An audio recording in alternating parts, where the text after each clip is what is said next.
मुगल काल की और ख़ासकर अकबर के समय की धार्मिक नीतियाँ और कुछ अन्य बातों को जानने के बाद अब हम चलते हैं कुछ उनके भौतिक रूप पर।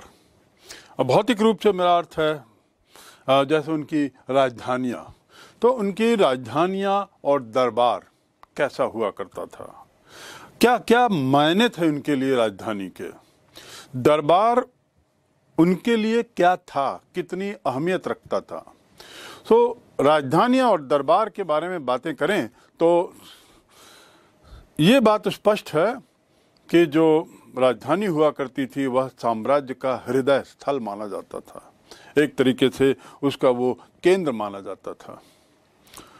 यद्यपि इस काल में राजधानियाँ बारंबार बदली, परिवर्तित हुई, विभिन्न कारणों से विभिन्न शासकों ने ऐसा किया कि वो राजधानियों को उन्होंने स्थानांतरित किया, स्थानांतरित करते रहे।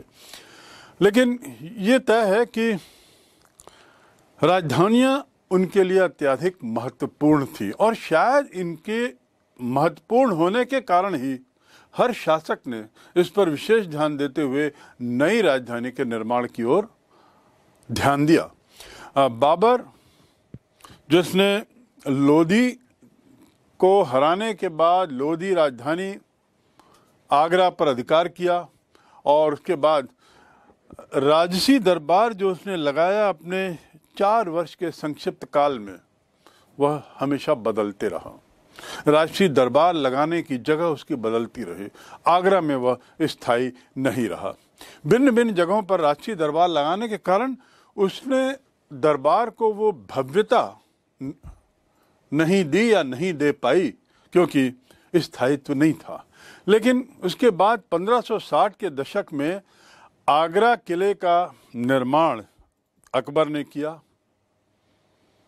जब वो 1556 में गद्दी में आया, उसके बाद उसने आगरे के किले का निर्माण किया और इसके निर्माण का काम जो हुआ, उसके लिए जो पत्थर लगे, बलुआ पत्थर, जो आसपास की ही खदानों से खुदाई करके निकाले गए थे, और इस प्रकार बलुआ पत्थर से उसने आगरे का किला, उसकी दीवारों को बनाया, 4 दीवारों को बनाया। राजधानी नगर क्या हुआ करता था, ये तो हुआ उसके किले की बात, उसके 4 दीवारी की बात। अब यदि हम राजधानी की बात करें तो 1570 के दशक में अकबर ने फतेहपुर सीकरी को अपना राजधानी बनाने का निर्णय लिया।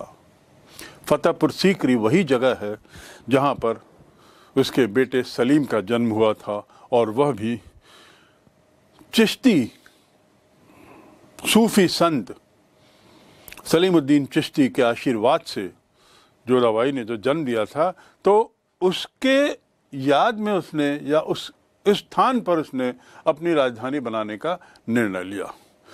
फतेहपुर सीकरी को बनाने में 11 वर्ष लग गए। लगभग 1569 में यह कार्य शुरू हुआ, जो 1580 में जाकर एक तरीके से समाप्त हुआ, और इस प्रकार मुगल सम्राट की पहली फॉर्मल राजधानी हम फतेहपुर सीकरी को मान सकते हैं। और यह स्थान इसलिए भी प्रसिद्ध हुआ क्योंकि उसका अकबर के ज्येष्ठ पुत्र का जन्म उसके स्वयं के जो आध्यात्मिक गुरु थे सलीमुद्दीन चिश्ती, उनके आशीर्वाद से हुआ था, और यही सलीम बाद में जहांगीर बना। शेख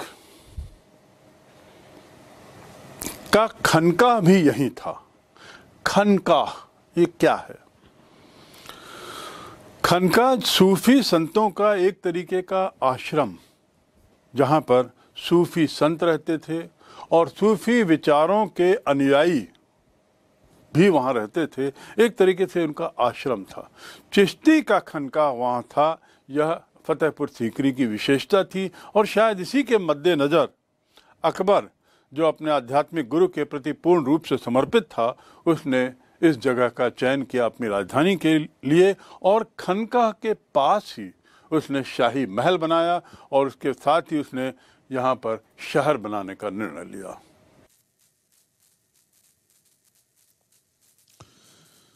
ये मकबरा जो है वो वर्गाकार है, और खरबूजे के आकार के गुंबद से ऊपर आच्छादित है।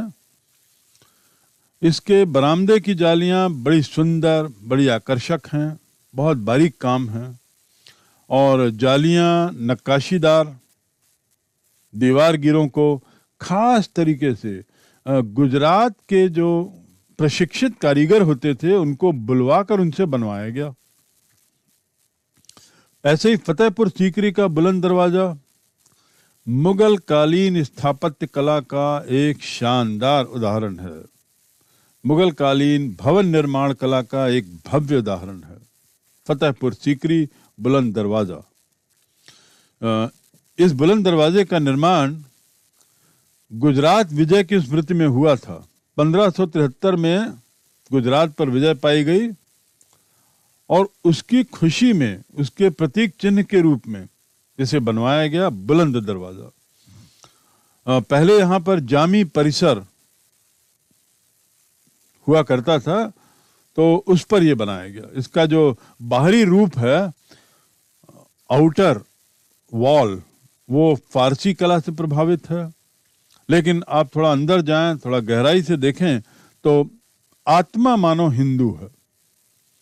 फतेहपुर सीकरी कई वर्षों तक, कई सालों तक अकबर की राजधानी बना रहा। शाहजहानाबाद, जैसा नाम से स्पष्ट है, इसका निर्माण शाहजहां के काल में हुआ।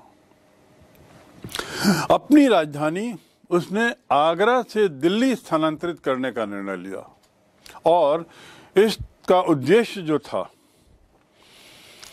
इस स्थानांतरण का उद्देश्य यही था कि दक्षिण के क्षेत्रों के साथ ही साथ उसे उत्तर के क्षेत्रों को जो देखना था उसमें उसकी सहूलियत होती। यमुना किनारे उसने एक बहुत बड़ा महल बनवाया, उसकी नींव रखी और इस नींव के साथ प्रारंभ हुआ शाहजहानाबाद का निर्माण। जो शाहजहानाबाद है, इसके प्रवेश पर ही उसने प्रवेश द्वार बनवाए दो। एक का नाम लाहौरी गेट और दूसरे का नाम अकबराबाद गेट। इस प्रकार ये दो गेट जो बड़े भव्य थे, बड़े विशाल थे और किले की भव्यता को, राजधानी की भव्यता को प्रदर्शित करते थे, ऐसे गेट उसने बनवाए। 1648 में अंततः इसका निर्माण जब पूरा हो गया, उसका दरबार, उसका शाही परिवार और साथ ही साथ जो अन्य राजसी खानदान के हिस्से थे वे सब यहाँ पर स्थानांतरित हो गए शाहजहानाबाद में। ये बात है 1648 की।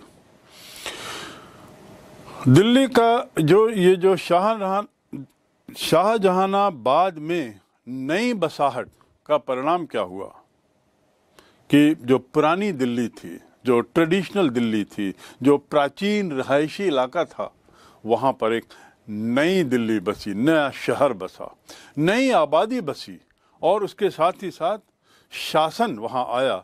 निश्चित रूप से इसने उस क्षेत्र में की सुंदरता में, भव्यता में चार चांद लगाए होंगे। किले में बहुत सारे बड़े भव्य और आकर्षक भवन बनवाए गए हैं, जिनमें सबसे खास यदि हम चर्चा करें तो दीवान खास है, दूसरा दीवान ए आम, फिर रंग महल के बाद मोती महल, फिर हीरा महल आदि आदि। और ये सारे बड़े भव्य हैं, बड़े आकर्षक हैं आज भी। दीवान खास में ही तो सम्राट का जो सोने से जड़ा हुआ, सोने से बना हुआ और हीरे जवाहरातों से, बहुत महंगे कीमती हीरे जवाहरातों से जड़ा हुआ सिंहासन, जिसे हम कहते थे तख्त ताउस, वहाँ हुआ करता था। तो दीवान खास में तख्त ताउस जो सम्राट का सिंहासन होता था। किले में शाही परिवार और दरबार के लिए जरूरी काम, जरूरी वस्तुओं का निर्माण करने वाले कारखाने भी थे। अंदाज है कि लगभग 57,000 लोग इस किले के अंदर रहते रहे होंगे। कल्पना करिए, 57,000 एक बहुत बड़ी संख्या है जो किसी किले की चार दीवारी के अंदर हों। ये जो थे, ये सम्राट एवं सम्राट के जो परिवार हैं उनके सदस्यों की सभी जरूरतों को पूरा करते थे। शाही जरूरतों को, सैनिक आवश्यकताओं को, उनके दैनंदिन की आवश्यकताओं को पूरा करने के लिए मानो ये लोग वहां अंदर रहते थे। शाहजहां ने दिल्ली में लाल किले के पास जामा मस्जिद बनवाया। ये मस्जिद उस समय देश की सबसे विशाल मस्जिद हुआ करती थी। हम बढ़ते हैं मुगल दरबार की ओर। राजधानियों की विहंगमता, राजधानियों की सुंदरता को जानने के बाद थोड़ा हम अकबर के या मुगल सम्राट के दरबार की ओर झांके। दरबार कैसे होते थे? वास्तव में देखा जाए तो दरबार जो था वह शासक पर केंद्रित व्यवस्था थी। यानी दरबार का निर्माण, दरबार की कुल व्यवस्था इस ढंग की थी कि स्पष्ट दिखता था, दृष्टिगोचर था कि शासक इसका केंद्र है, सम्राट इसके केंद्र पर है। और ऐसा करके समाज को सतत रूप से इस बात का भान कराया जाता था कि सम्राट ही इस पूरी व्यवस्था का केंद्र है और अन्य कोई नहीं। तो इस प्रकार दरबार के बनाने के पीछे मकसद यही था कि सम्राट को साम्राज्य का एक हृदय रूप, एक केंद्र के रूप में उसे प्रस्तुत किया जाए। और इसका, और जहाँ पर सम्राट बैठता था वहाँ पे ऊंचा राज सिंहासन होता था। राज सिंहासन जिसे हम तख्त भी कह सकते हैं, वह हुआ करता था। उसकी भव्यता निराली ही हुआ करती थी। मुगल काल के तख्त बड़े प्रसिद्ध हुए हैं और इन तख्तों की एक अपनी विशालता थी, एक अपनी भव्यता थी। इससे साफ परिलक्षित होता था कि जिससे इन तख्तों से संप्रभु के कार्यों को भौतिक रूप प्रदान करने का कार्य इन सम्राटों के माध्यम से, इन शासकों के माध्यम से। ऊपर से ये लोग अपने को दैवी शक्ति मानते थे, ये लोग अपने को दैवी प्रदत्त मानते थे और दैवी प्रदत्त अधिकारों या पावर के बल पर ये लोग शासन करते थे।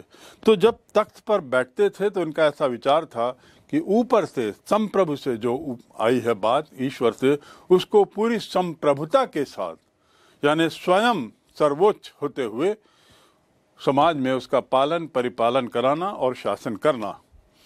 इसे ऐसे स्तंभ के रूप में देखा जाने लगा था जिस पर मानो धरती टिकी हो। तो ये जो तख्त हुआ करता था, ये जो राज सिंहासन होता था, उसकी अपनी महिमा थी, अपनी उसकी ग्लोरी थी और अपनी उसकी भव्यता थी। शासक की जो पूर्व काल में या अन्य देशों में छतरी को शासक का प्रतीक चिन्ह बनाया जाता था, लेकिन यहाँ भी सूर्य की क्रांति से इसकी क्रांति को, क्रांति यानी इसकी जो आभा है, उससे अलग रखा गया। तो ये हम कह सकते हैं कि मुगल दरबार में सिंहासन केंद्र बिंदु, सिंहासन स्वयं में बहुत विशाल, बहुत भव्य, विहंगम दृश्य, दरबार के विहंगम दृश्य के बीच में केंद्रित एक भव्य स्थान था। इतिवृत्तों में मुगल वर्गों की हैसियत का निर्धारण करने का तरीका भी दरबार से दिखता था। यानी मुगल काल में जो विभिन्न सामाजिक वर्ग थे, प्रशासनिक वर्ग भी जो थे, इसका वर्गीकरण इन लोगों की बैठक व्यवस्था से, दरबार की बैठक व्यवस्था से बड़ा स्पष्ट हो जाता था।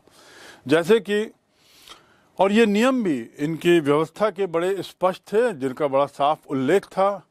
दरबार में राजा से कितने निकट या कितने दूर कोई बैठता है या किसी के बैठने की व्यवस्था है, इससे यह बात स्पष्ट होती थी कि वह राजा के कितने निकट है, उसका ओहदा कितना है, उसका स्थान इस दरबार में कितना ऊंचा है, चाहे वह राजनीतिक व्यवस्था में, चाहे प्रशासनिक व्यवस्था में या सामाजिक व्यवस्था में। तो इस प्रकार वहाँ का जो सीटिंग प्लान था, वहाँ की जो बैठक की योजना व्यवस्था थी, वह भी स्पष्ट रूप से परिलक्षित करती थी लोगों के वर्गीकरण को। दरबार में व्यक्ति का जो स्थान था वो सम्राट की दृष्टि से वह कितना महत्वपूर्ण है, वह व्यक्ति इस बात का भी परिचायक था। यदि सम्राट के निकट बैठ रहा है तो एक और जहां यह स्पष्ट है कि वह व्यक्ति उस दरबार में बहुत ऊंचे स्थान पर है, दूसरा यह भी स्पष्ट है कि वह व्यक्ति सम्राट के भी कितने निकट है। सम्राट के विराजमान होने के बाद ना कोई हिल सकता था, ना कोई किसी तरह की बात कर सकता था और ना ही कोई दरबार छोड़ सकता था। यानी एक बार सम्राट बैठ गए तो उसके बाद ऐसी कोई गुंजाइश नहीं रहती थी जिससे कि किसी तरह का व्यवधान दरबार में पड़े। दरबार में संशोधन शिष्टाचार और बोलने संबंधी शिष्टाचार का भी सुचारू रूप से संचालन होता था। बोलने के भी एक कायदे कानून हुआ करते थे, नियमावली हुआ करती थी, और तो और इसके उल्लंघन करने पर अच्छी खासी सजा का भी प्रावधान था। यानी इस बात को सुनिश्चित किया जाता था कि दरबार की एक अपनी परंपरा हो, उसमें भव्यता हो, उसमें गरिमा हो और उसके पालन अनुपालन में किसी तरह की कोताही ना हो। इस प्रकार हम दरबार के बारे में ये समझ सकते हैं कि कितना अहम मुगल सम्राटों के लिए ये दरबार हुआ करते थे। बैठक व्यवस्था की बात हुई, अभिवादन व्यवस्था भी एक जरिया हुआ करता था अपने ओहदे को बताने का। सामने वाला जितना बड़ा हो, राजनीतिक दृष्टि से, दरबार की दृष्टि से, प्रशासनिक दृष्टि से, तो उतना ही ज़्यादा झुकना पड़ता था। तो जितना बड़ा ओहदा, उसके लिए सामने वाले व्यक्ति को उतना ही ज़्यादा झुकना। शासक को किए जाने वाले अभिवादन का तरीका पदानुक्रम में उसकी हैसियत का परिचायक था। ये याद रखेंगे, हैसियत बताता था कि वह जितना झुक रहा है उसकी हैसियत उतनी ही संभवतः नीचे। उदाहरण के लिए, जिसके सामने जितना अधिक झुककर अभिवादन किया, उस व्यक्ति की हैसियत उतनी ही ऊंची मानी जाती थी जिसके लिए अभिवादन किया गया। तो दरबारी व्यवस्था, अभिवादन, ये इनके तरीके होते थे जिस पर स्पष्ट दिखता था समाज का वर्गीकरण और उसका प्रभाव।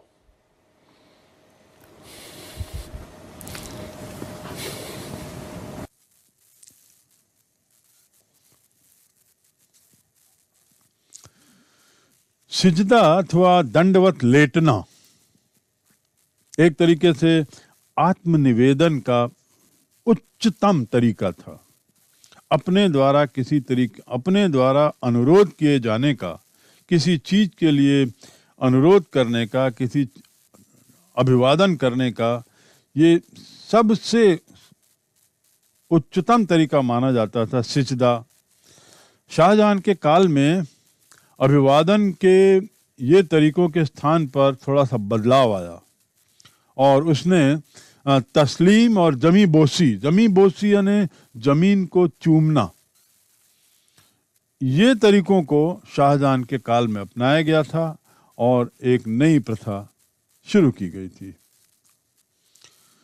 ये जानना जरूरी है हम सबको कि मुगल दरबार में जो राजनयिक दूत आते थे दूसरे राज्यों से या दूसरे देशों से, वो उनको भी एक तरीके से शिष्टाचार के नियमों का पालन करना पड़ता था, उनके लिए भी ये अपरिहार्य था।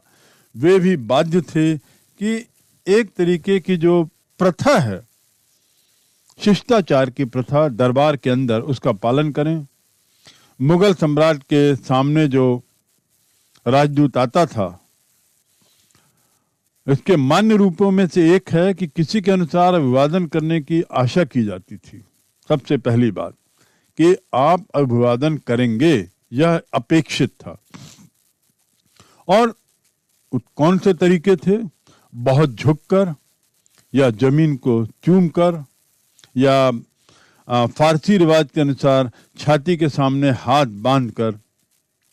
ये जो तरीके थे अभिवादन के, किसी सम्राट के सामने राजनयिकों द्वारा, विभिन्न राज्यों से आए हुए व्यक्तियों के द्वारा अभिवादन करने के तरीके थे। इंग्लैंड के जो राजा जेम्स उस समय थे, उन्होंने जब टॉमस रो को जहांगीर के दरबार में भेजा, तो टॉमस रो यूरोपीय रिवाज के अनुसार केवल उसने झुककर अभिवादन किया। और तो और हास्यास्पद ये हुआ कि उसने बैठने के लिए कुर्सी मांग ली। तो एक तरीके से पूरा दरबार जो है वो थोड़ा सा आश्चर्यचकित हो गया था, क्योंकि टॉमस रो, जो राजा जेम्स प्रथम, इंग्लैंड के राजा जेम्स प्रथम के दूत के रूप में आया था, उसने स्थानीय परंपरा का परिपालन नहीं किया था। उसने अपनी परंपरा के अनुसार अभिवादन किया और उसके बाद कुर्सी मांग ली। इस पर पूरा हॉल जो है वो आश्चर्यचकित हो गया। मुगल बादशाह जो होते थे, उनका जो दिन प्रारंभ होता था सूर्योदय के समय, वो कुछ व्यक्तिगत प्रार्थनाओं से होता था। उसके बाद वे पूर्व दिशा की ओर बने एक छज्जे में चले जाते थे। छोटा सा छज्जा होता था जिसे हम झरोखा भी कह सकते हैं।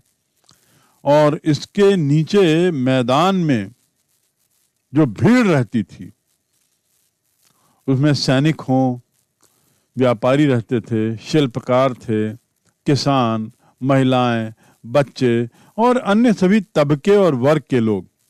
वे एक तरीके से सम्राट की एक झलक पाने को उत्सुक रहते थे, और उसी झलक पाने की इच्छा की पूर्ति के लिए सम्राट अपनी व्यक्तिगत प्रार्थना के बाद वहां चला जाता था, जो पूरब की ओर होता था, एक छज्जे के रूप में, और वहां पे अपने को प्रदर्शित करता था, अपने को दिखाता था। इसीलिए उस जगह का नाम झरोखा दर्शन।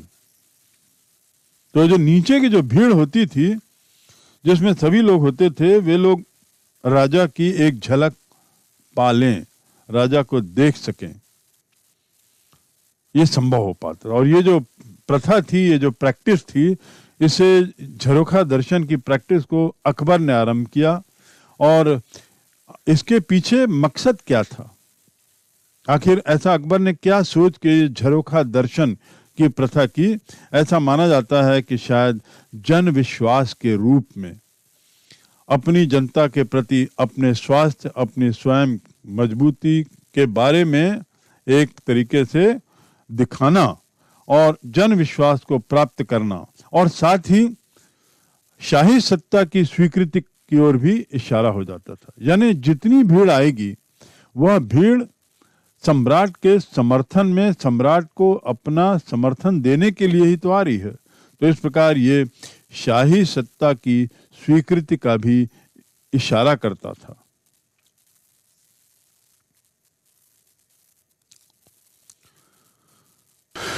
प्रशासनिक गतिविधियां, इन गतिविधियों में हम मूल रूप से बात करेंगे कि किस तरीके से उत्सव, समारोह, आमोद प्रमोद आदि होता था, और किस तरीके से राजा अपनी दिनचर्या रखता था। राजा का जो पहला घंटा होता था, पहला घंटा, वो सामान्यतः दीवान आम में गुजारता था। दीवान आम में पहला घंटा, जिसमें वह अपने सारे प्राथमिक प्रशासनिक कार्य जो होते थे उसका निपटारा करता था। तो इस प्रकार पहले घंटे में दीवान-ए-आम में प्राथमिक बातों का निपटारा। यहाँ उसके सामने राज्य अधिकारी आते थे, अपने विभागों की रिपोर्ट रखते थे। रिपोर्ट के अलावा वे अपनी दरख्वास्त भी रखते थे, उसके अलावा अपने कुछ आत्मनिवेदन रखते थे, कुछ अनुरोध भी रखते थे, जिस पर राजा के साथ विचार विमर्श के बाद निर्णय होता था। दीवान-ए-आम के बाद 2 घंटे बाद वो दीवान-ए-खास सम्राट चले जाते थे। ये मुगल सम्राटों का एक रवैया होता था, दीवान-ए-आम के बाद दीवान-ए-खास जाना। और दीवान-ए-खास में वहाँ पर विशेष रूप से अलग अलग गुट में, अलग अलग ग्रुप में जो बैठे हुए हैं, अलग अलग कक्षों में, या कक्षत नहीं कहेंगे, दीवान-ए-खास स्वयं में एक बड़ा हॉल था, अलग अलग झुंड में जो बैठे हुए हैं उनके साथ व्यक्तिगत गोपनीय सलाह विमर्श किया जाता था। गोपनीय बातें जो व्यक्तिगत हों और जिसमें सलाह मशवरा की ज़रूरत हो, ऐसी बातें वहाँ पर की जाती थी। और अपना राजा सम्राट जो है अपना काफ़ी वक्त उसमें निकालता था।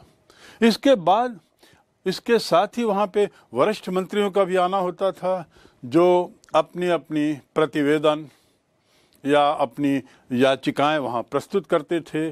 साथ ही कर देने वाले, कर इकट्ठा करने वाले अधिकारी लोग अपने कर कलेक्शन का विस्तृत विवरण वहाँ देते थे।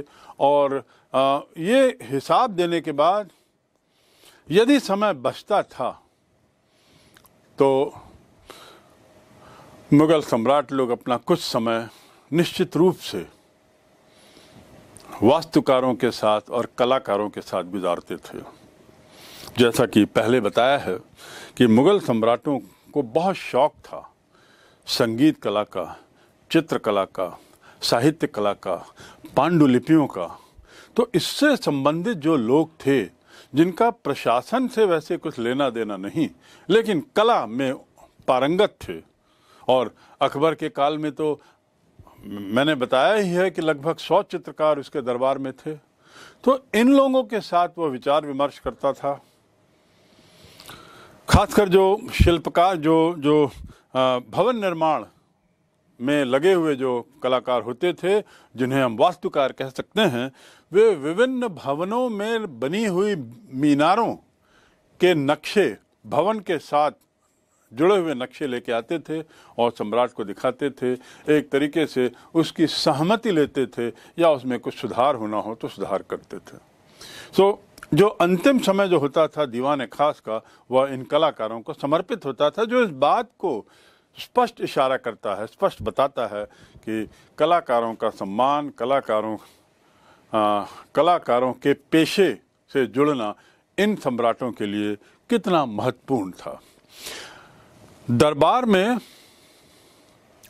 तो बैठता था, दरबार की गतिविधियां क्या होती थी, दीवान-ए-आम अलग, दीवान-ए-खास अलग। जब दरबार में सब बैठ जाते थे और ये अभिवादन और बोलने आदि के नियम कानूनों का पूरा पालन होता था, तो वहाँ होता क्या था, प्रशासनिक कार्यों के अलावा के अतिरिक्त दरबार का जो कार्यक्रम था वह था मुख्य कार्यक्रम सम्राटों का सिंहासनारोहण। शासन में बैठने, गद्दी में बैठने की वर्षगांठ, तो सिंहासनारोहण मनाना, ईद मनाना, होली, और एक अन्य महत्वपूर्ण त्यौहार हुआ करता था नवरोज़। इन त्योहारों को बड़े धूमधाम से, साथ ही शब-ए-बारात, इन त्योहारों को बड़ी धूमधाम से दरबार में मनाया जाता था। वातावरण बड़ा रंगीन किया जाता था, बड़ा मनमोहक किया जाता था। और तो और रंगीन मोमबत्तियों का जो विभिन्न डब्बों में रहती थी, उनका उपयोग करते हुए पूरे माहौल को सुसज्जित करके, बड़ा रंगीनमय करके और जगमग करता हुआ एक माहौल इस दरबार में इन खास दिनों में होता था, और जिसमें राज सिंहासन में बैठने की वर्षगांठ भी शामिल थी। जो महल की दीवारें होती थी, उन दीवारों में भी बंधनवार लगा दिए जाते थे, जिसे हम तोरण कह सकते हैं। वे बड़े रंगीन होते थे। कुल मिला के निष्कर्ष ये कि दरबार भव्यता का प्रतीक तो था ही, साथ ही वह स्थान भी था जो राजा को समाज का, साम्राज्य का केंद्र प्रदर्शित करता था, और साथ ही आमोद प्रमोद, खासकर विशेष अवसरों पर उसके लिए दरबार हॉल या दरबार से आसपास जुड़े हुए स्थानों का उपयोग होता था। शासक जो था, सम्राट जो हुआ करता था, वो वर्ष में 3 त्योहार जरूर मनाता था। एक जिसमें होता था सूर्यवंश और चंद्र वर्ष के अनुसार उसका जन्म। सूर्य वर्ष और चंद्र वर्ष, इसके आधार पर उसका जन्म दिवस मनाना, और बसंत के आगमन पर वही फारसी नौरोज पर्व मनाना, ये मुख्य रूप से इनके दरबारों के विशेष कार्यक्रम हुआ करते थे। सम्राट जो स्वयं था वह कई बार तौला भी जाता था अपने जन्मदिन पर, और विभिन्न वस्तुओं से तौला जाता था। ये जो तौल में जो सामान था वह मूल रूप से एक तरीके से भेंट होती थी, एक तरीके से अर्ज होती थी, और तौले गए सामान को बाद में यह सम्राट स्वयं दान के रूप में विभिन्न लोगों को दे देता था।